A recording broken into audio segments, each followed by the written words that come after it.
Guys, pag napanood nyo na yan, baka pwedeng ikwento nyo na lang sa akin. Kasi, alam nyo na, di ba ata kayang makita silang Yung giant billboard ng Hello Love Again. Kung pwede ko lang akitin yung billboard na yan para ipalit ko yung mukha ko. Ipo-photoshop ko yan. Heist! At nandito nga, sina Alden Richards at Catherine Bernardo. Shout out guys! Ang ganda guys, no? Pero, wala pa rin tatalo sa Katniel fans club namin. Ano masasabi niyo sa billboard? I love it! I love you too. I love you more. Panalo. Panalo? Talagang panalo ka. Kita mo, halos hindi mo natantanan yung balikat ni Kat. Let's go!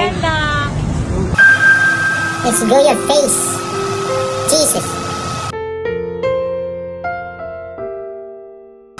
Kung naalala nyo, dyan kami nag-shooting dati guys. Kaya tingin ko dyan pumunta si Kat Affected pa rin yan. Love pa rin ako nyan. Talagang nagpula pa si Kat. Yan ang favorite color niya. Anyway, kahit ano namang suotin niya napakaganda pa rin niya. Nice! Oh my God! Holy moly!